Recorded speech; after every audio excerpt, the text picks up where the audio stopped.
Hoy día, 16 de julio del 2017, me dirijo a ustedes, señoras, señores y jóvenes en general, hombres y mujeres. Soy César Javier Ojeda Cifuentes, abogado con más de 42 años de experiencia profesional y recorto y archivo desde el año 1968 hasta hoy día las normas jurídicas más importantes, que es la primera fuente,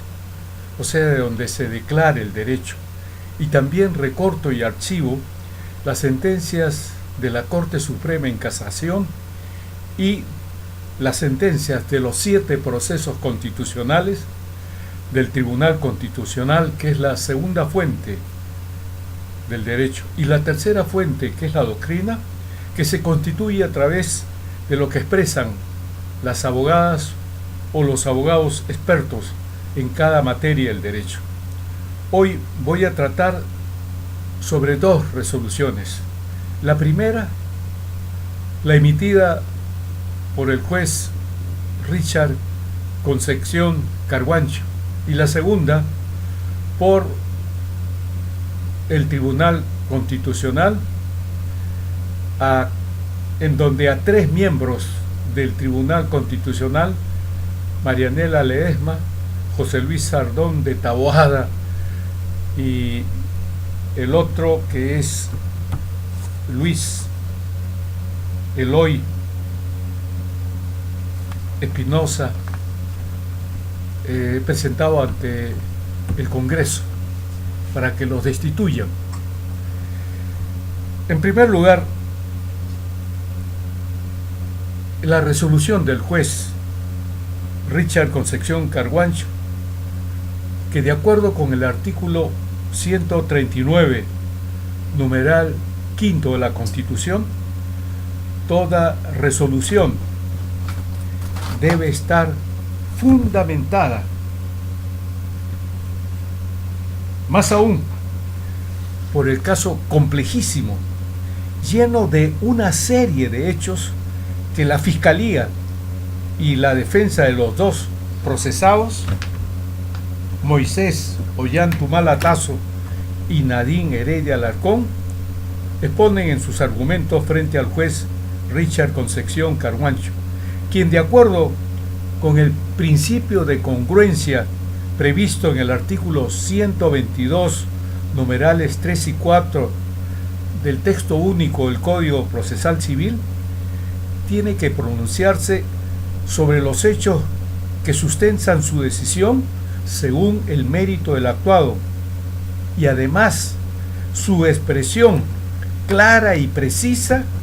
de lo que decide y ordena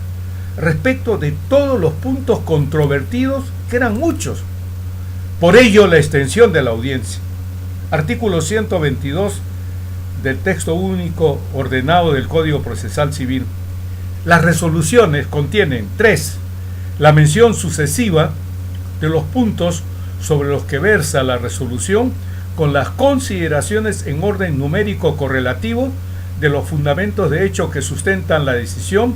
y los respectivos de derecho, con la cita de la norma o normas aplicables en cada punto, según el mérito de lo actuado. 4. La expresión clara y precisa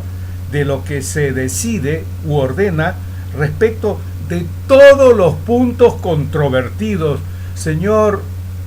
¿cómo se llama el periodista? Gustavo Gorriti. Dice, son muchos. Él no tiene la culpa.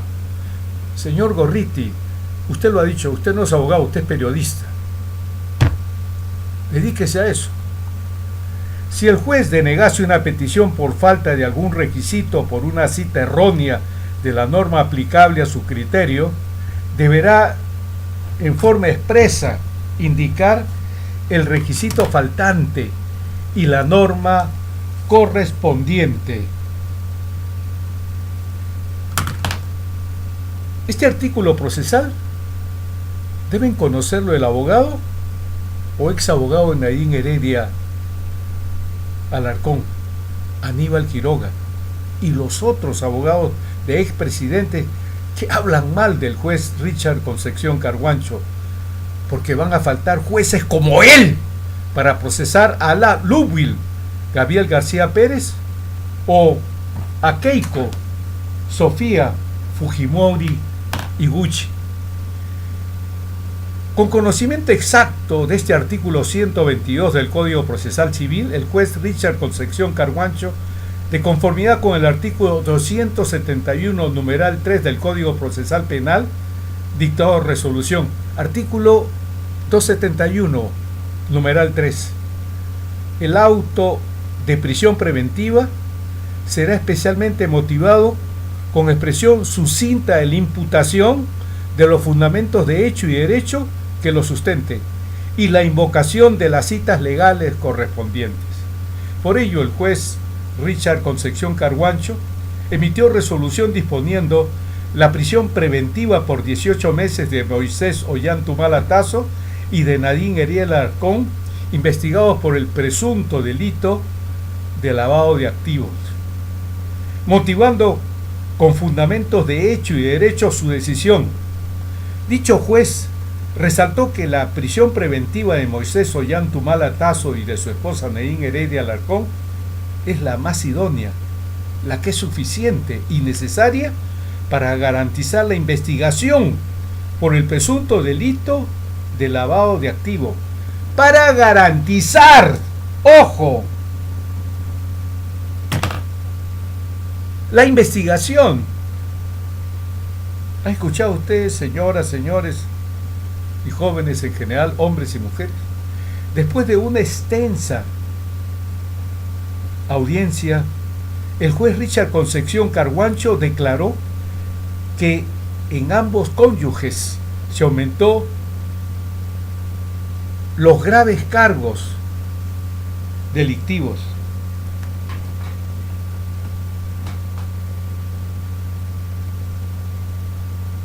Que les imputa la Fiscalía por el manejo de los fondos del Partido Nacionalista y el peligro que puedan interferir con las investigaciones. Dice, este despacho declara fundado el requerimiento de la Fiscalía de revocar la comparecencia planteada por el Ministerio Público y en consecuencia se impone el mandato de prisión preventiva contra los investigados por el plazo de 18 meses, aseveró este juez. Dispuso además la ubicación y captura de los investigados para su internamiento en el penal que corresponde. En el caso del expresidente Moisés Ollantumal Tasso, son determinantes los audios interceptados en el caso Madre Mía, en los que hay la compra de testigos para un cambio de versión en la declaración judicial. Ello en el futuro implica una obstrucción procesal a la actividad probatoria en el proceso penal del procesado, ya que la compra de testigo es muy grave, lo cual obliga al juez a tomar medidas excepcionales como la prisión preventiva, a lo que se une la declaración de los testigos que certifican que han habido aportes falsos en las campañas electorales, con los que se obstruye la acción de la justicia a cargo del Ministerio Público. En cuanto a Nadine Heredia Alarcón, sus engaños continuos de que las agendas no eran suyas, que no era su letra, y lo que es más grave, en la diligencia pericial de sus grafías, pretendió cambiar sus grafías, todo lo cual demuestra una continua obstrucción a la labor de la Fiscalía. En cuanto al peligro de fuga, está la consecución de un trabajo en la FAO que, de haberse conseguido por ella, por las normas internacionales, se hubiese impedido que ella volviese al Perú, burlándose del trabajo de la Fiscalía. La Fiscalía había indicado al juzgado que el viaje que realizó Nadine Heredia Alarcón en noviembre del 2016 a Roma para ser capacitada para asumir luego el puesto de directora de la Oficina de Enlace de la Organización de Naciones Unidas para la Alimentación y la Agricultura, FAO, y Ginebra, al que renunció en mayo, constituyó un acto de evidente desarraigo domiciliario. Otro peligro de la fuga de ambos procesados, el anticipo de legítima a sus hijos, porque ello les permitiría a estos contar con patrimonio crediticio. Por ejemplo, vemos como el inclusive preso Vladimiro Montesinos Torres, puede otorgar un poder para abogados en el extranjero para que defiendan su dinero mal habido y con ello evitar el pago de la reparación civil al Estado peruano, que somos todos los ciudadanos y ciudadanas peruanos. Lo que hasta ahora no paga el preso número 1, Alberto Fujimori, ahora el preso número 2 es Moisés Ollantumala Tasso. El preso número 4 va a ser Alejandro Toledo Manrique. El número 4 será Alan Ludwig Gabriel García Pérez, y la 5, como en el caso de Nadine Heredia Alarcón, será Keiko Sofía Fujimori Gucci, pero en Santa Mónica. Si la Fiscalía corrobora lo que dicen los colaboradores eficaces y las declaraciones de Marcelo Odebrecht, porque estos dos se han librado de ser condenados por los malos fiscales y jueces que hay en la Administración de Justicia en el Perú. El primero, Alan Ludwig Gabriel García Pérez, se liberó de ser condenado, entre otros delitos, por la coima de $1.040.000 que recibió del consorcio Tralima en el caso del tren eléctrico. Vino cuando ya habían prescrito estos delitos, que eran varios. Cuando él dice, y se aparte los sobornos, si él fue el primero de los sobornados del que conocemos. Y la segunda, Keiko Sofía Fujimori Iguchi, que como lo declara Vladimiro Montesinos Torres, que lo confirma su asistenta Matilde Pinchi Pinchi, que los 4 hijos del expresidente Alberto Fujimori pagaron todo lo de sus estudios en las universidades de Norteamérica con más de 3 millones de soles presupuestados para el Servicio de Inteligencia Nacional, en donde los fiscales apristas, en lugar de formalizar denuncia penal por peculado, artículo 387 del Código Penal, formalizaron denuncia penal contra los 4 hijos del expresidente Fujimori por enriquecimiento ilícito, artículo 401 del Código Penal, a sabiendas que ninguno de los 4 hijos fue servidor o funcionario público, con lo cual se salvó Keiko Sofía Fujimori Gucci. Hoy día, por otra resolución del Tribunal Constitucional, le voy a informar a usted, señora, a usted, señor, a usted, joven, hombre o mujer, que he denunciado ante el Congreso de la República a 3 miembros del Tribunal Constitucional: Marianela Ledesma Narváez, José Luis Sardón de Taboada y Eloy Espinosa Saldaña Barrera, quienes en relación al recurso de agravio constitucional expediente número 0872-2016, interpuesto por don Carlos Manuel Ayarza Málaga contra la sentencia emitida por la Segunda Sala de Derecho Constitucional y Social Transitoria de la Corte Suprema, que declaró improcedente el recurso de casación en proceso contencioso administrativo que interpuso don Carlos Manuel Ayarza Málaga. Han declarado estos 3 miembros del Tribunal Constitucional que carece de especial trascendencia constitucional, violando con su fallo sus derechos fundamentales contenidos en la Constitución de 1979 y la Constitución de 1933, donde se contraviene el debido proceso, la tutela jurisdiccionalmente efectiva y la debida motivación, porque don Carlos Manuel Ayarza Málaga reclamó ante el Ministerio de Economía y Finanzas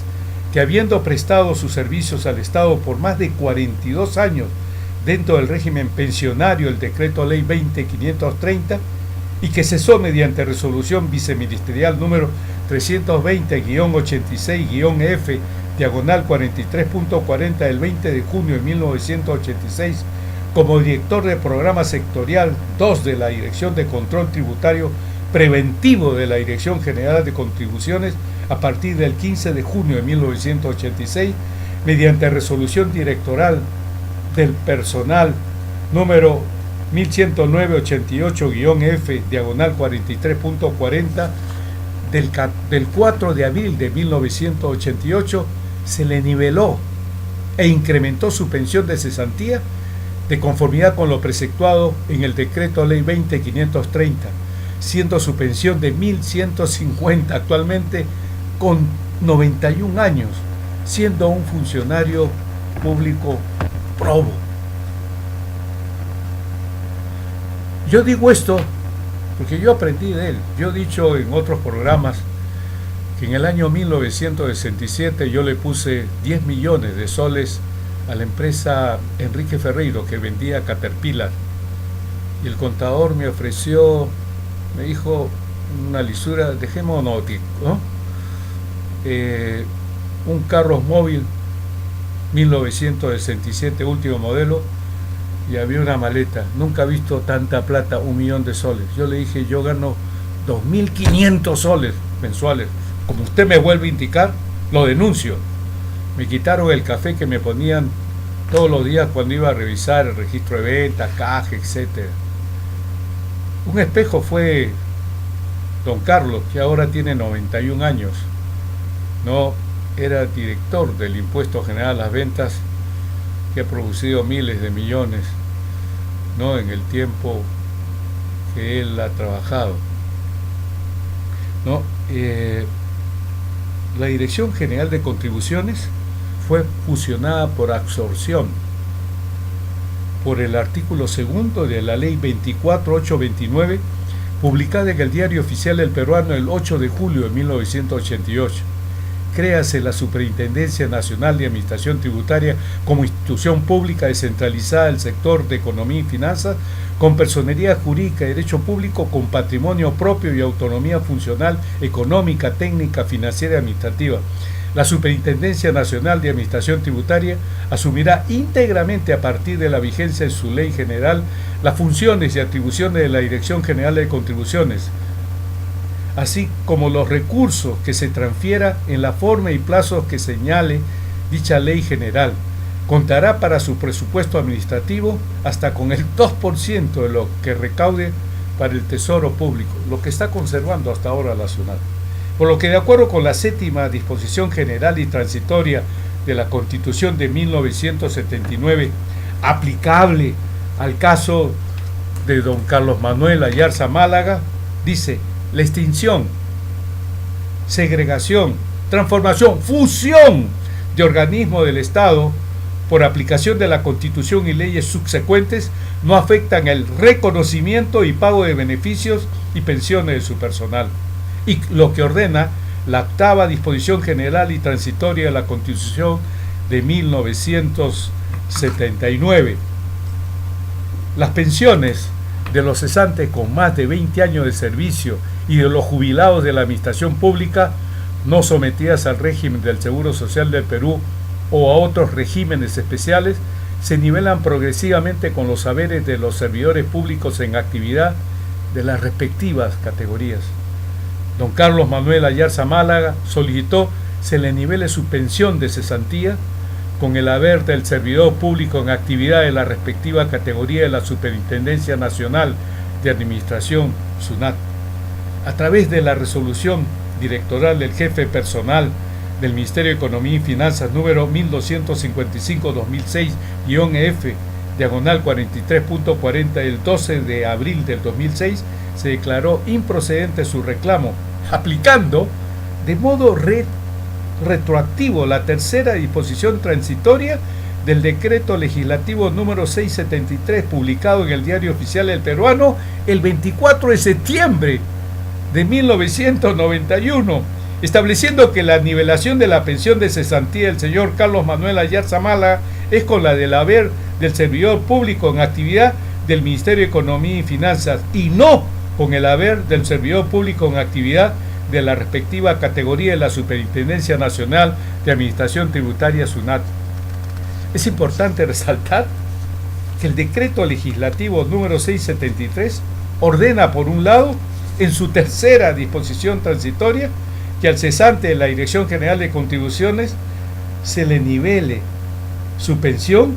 con el haber del servidor en actividad del Ministerio de Economía y Finanzas. Pero en el artículo 3º, literal D, manda que el trabajador de la Dirección General de Contribuciones del régimen pensionario, el decreto ley 20530, que sigue elaborando en la SUNAT y que se acojan a lo que establece el artículo segundo del decreto legislativo 673, su pensión será de la categoría y nivel remunerativo de la SUNAT, con lo cual también se infringe la igualdad ante la ley que preceptúa el artículo segundo, numeral 2 de la Constitución de 1979. Don Carlos Manuel Ayarza Mala interpuso apelación y el jefe de la Oficina General de Administración del Ministerio de Economía y Finanzas, mediante su resolución número 283-2006-EF, diagonal 43.40 del 13 de junio del 2006, declaró infundada su apelación. Cuando se ha agotado el campo administrativo, uno tiene que iniciar un proceso contencioso administrativo, por lo cual inició una demanda contenciosa administrativa contra la resolución directoral número 283-2006-F, diagonal 43.40 del 13 de junio del 2006, ante el 36 Juzgado Contencioso Administrativo, que declaró infundada su demanda. Se apeló de esta sentencia y se agregó que el Tribunal Constitucional, en dos sentencias publicadas el 26 de abril de 1997, expediente 00796-I, o sea, acción de inconstitucionalidad TC, en el rubro antecedentes, el derecho a la pensión nivelable, en sus dos párrafos finales se menciona que la Sala Constitucional y Social de la Corte Suprema declaró fundada la acción de amparo de los cesantes y jubilados de la SUNAT e inaplicable la tercera disposición transitoria del decreto legislativo 673, por lo que su pensión debe nivelarse con el haber del servidor activo de la SUNAT en que cesó en el régimen del decreto ley 20530 y no del Ministerio de Economía. Lo que se declara en sus fundamentos 10, 15 y 17 y en el expediente 008-96-I, diagonal TC, según fundamentos 13, 19, 27 y 28, en las dos sentencias declaran que las normas no pueden tener ni fuerza ni efecto retroactivo. Además, el Tribunal Constitucional ha declarado fundado el amparo del exdirector de Bellas Artes frente al Ministerio de Educación según su sentencia de número 3992-2006-PA-TC, publicada el 14 de marzo del 2008, ordenando que se nivele la pensión del actor de 1.260 a 9.091 soles. Vi con particular alegría el dictamen del fiscal superior Jaime Víctor Celada Bartra por la apelación que se interpuso contra la sentencia de este 36 Juzgado Contencioso Administrativo, quien opinó, exponiendo sus fundamentos de hecho y derecho, en el sentido que se violaban los derechos constitucionales del señor Carlos Manuel Ayarza Málaga. Por ello debía revocarse la sentencia que declaró infundada la demanda y, reformándola, se declare fundada en lo seguido por Carlos Manuel Ayarza Málaga contra el Ministerio de Economía y Finanzas sobre proceso contencioso administrativo. La quinta sala en lo contencioso administrativo confirmó la sentencia del 36 Juzgado Contencioso Administrativo. Se interpuso recurso de casación contra la sentencia que emitió la quinta sala contenciosa administrativa, y la segunda sala de Derecho Constitucional y Social Transitoria de la Corte Suprema de Justicia de la República expidió sentencia de fecha 23 de abril del 2013 declarando improcedente el recurso de casación. Al haberse declarado improcedente el recurso de casación, se interpuso demanda de amparo de conformidad con lo que ordena el artículo 200, numeral 2 de la Constitución de 1993, concordante con el artículo primero del Código Procesal Constitucional, normado por la Ley 28.237, para que se anulase esta sentencia casatoria y se repusiese el proceso al estado anterior a la violación de los derechos constitucionales del señor Carlos Manuel Ayarza Málaga, para que se emitiera nueva sentencia por la Segunda Sala de Derecho Constitucional y Social Transitoria de la Corte Suprema de Justicia de la República, en el sentido de que se declare fundada la demanda del señor Carlos Manuel Ayarza Málaga en el proceso contencioso administrativo y por ende se declare la nulidad de la resolución directoral emitida por el jefe de la Oficina General de Administración del Ministerio de Economía y Finanzas, número 283-2006-EF, diagonal 43.01, del 13 de junio del 2006, y consecuentemente se nivela la pensión del señor Carlos Manuel Ayarza Málaga de 1.150 soles con el haber del servidor en actividad de la Superintendencia Nacional de Administración Tributaria, SUNAT, de su respectiva categoría. El primer juzgado constitucional de Lima declaró improcedente la demanda de amparo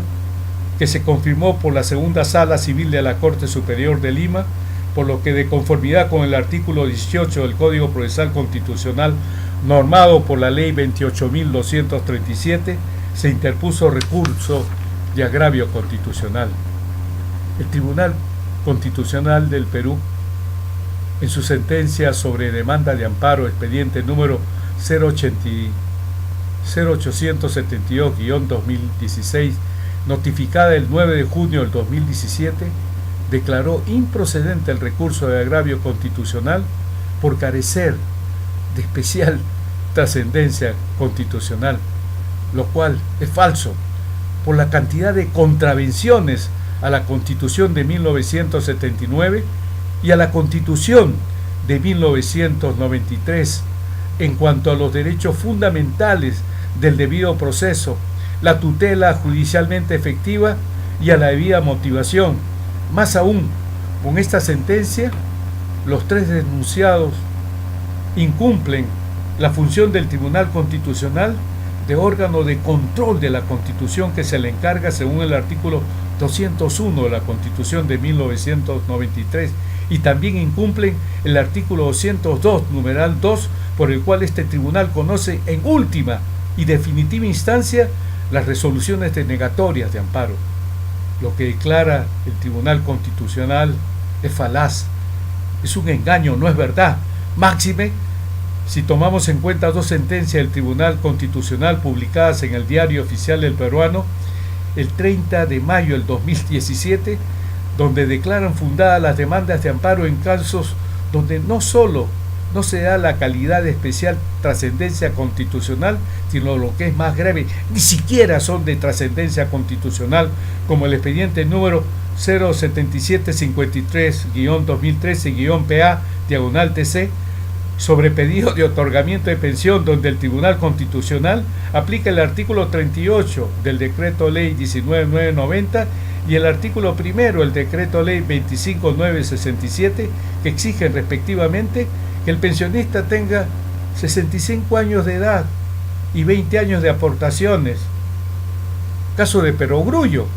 o como el caso del expediente número 00285-2015-PA, diagonal TC, sobre despido incausado en contrato de trabajo sujeto a modalidad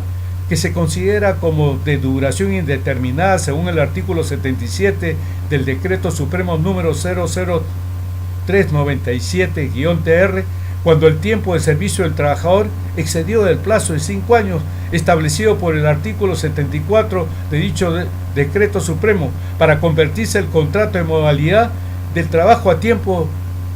indeterminado. Otro caso de perogrullo es de trascendencia constitucional, es de especial trascendencia constitucional. Estas dos sentencias del Tribunal Constitucional publicadas en el Diario Oficial del Peruano el 30 de mayo del 2017 son consideradas por la doctrina como fallo de especie, porque en cada una de las sentencias simplemente se aplica la ley. En cambio, cuando el Tribunal Constitucional interpreta la norma legal, llena los vacíos de la legislación, como es el caso del recurso de agravio constitucional interpuesto por don Carlos Manuel Ayarza Málaga, expediente 0872-2016, conforme al artículo 18 del Código Procesal Constitucional, Ley 28237, contra la inconstitucional retroactividad del decreto legislativo número 673, realizada por la resolución del Ministerio de Economía y Finanzas de la Oficina General de Administración, que viola los artículos 187, que dice que la ley no tiene fuerza ni efectos retroactivos. El numeral 2, el artículo 2, numeral 2, que establece la igualdad ante la ley, porque el artículo tercero, literal D, establece que un trabajador de la SUNAT que sigue trabajando, de la Dirección General de Contribuciones, que sigue trabajando en la SUNAT y que se ha acogido al artículo segundo del decreto legislativo, ¿no?, su pensión de cesantía será con la remuneración del servidor en actividad de la SUNAT. O sea, por un caso el 673 dice no a los cesantes, pero a los que siguen trabajando sí. Además, lo que establece la séptima disposición general y transitoria de la Constitución de 1979, que la fusión entre los organismos públicos no hace respetar los derechos de los cesantes del régimen pensionario, el decreto ley 20530, y la octava disposición general y transitoria de la Constitución de 1979, que establece que los cesantes con más de 20 años de servicio, la nivelación de su pensión de cesantía se hará con el haber del servidor en actividad de la misma categoría, o sea, la SUNAT, porque el artículo segundo de la ley 24829, la SUNAT por fusión absorbió a la Dirección General de Contribuciones, y además el pronunciamiento del Tribunal Constitucional con esas dos sentencias de inconstitucionalidad, donde establecen que se deben respetar los derechos de los cesantes de la SUNAT y que no se puede aplicar retroactivamente el decreto legislativo 673 y el 857, si mal no me acuerdo. O sea, el recurso de agravio constitucional interpuesto por don Carlos Manuel Ayarza Málaga, exdirector de la Dirección General de Contribuciones, de control preventivo, por Dios, que ha cautelado el dinero. Hoy SUNAT, su contenido especial, trascendencia constitucional, porque exige que el Tribunal Constitucional se pronuncie sobre la inconstitucional retroactividad del decreto legislativo 673, que viola los artículos 187, artículo 2, numeral 2, y la séptima y octava disposición general y transitoria de la Constitución de 1979, y no se respetan los derechos adquiridos pensionarios del régimen del decreto ley 20530 del pensionista don Carlos Manuel Ayarza Málaga, de que su pensión se nivele con la del servidor en actividad de su categoría en la SUNAT, como lo declara el Tribunal Constitucional en sus sentencias expediente 00796-I, demanda inconstitucionalidad, diagonal TC, y 00896-I, diagonal TC, publicadas en el Diario Oficial del Peruano el 26 de abril de 1977, sobre la irretroactividad del decreto legislativo 817, que viola el artículo 103 y la primera disposición final y transitoria de la Constitución de 1993, y el respeto a los derechos adquiridos por los pensionistas del régimen del decreto ley 20530. A este trío, Marianela Ledesma Narváez, José Luis Sardón de Taboada, que dice que los derechos de los trabajadores en el Perú, cuando son despedidos, su despido se rige por el mercado, o sea, él puede ir, y que no le corresponde, ¿no?, el que el trabajador o la trabajadora, su trabajo sea a tiempo indeterminado, que la convención ha mentido inclusive. La convención 158 establece que los trabajadores y trabajadoras están contenidos en el tiempo indeterminado en sus labores. Y por último, Eloy Espinosa también deben ser destituidos por este Congreso de la República. Hasta el próximo programa, señoras, señores, jóvenes en general, hombres y mujeres.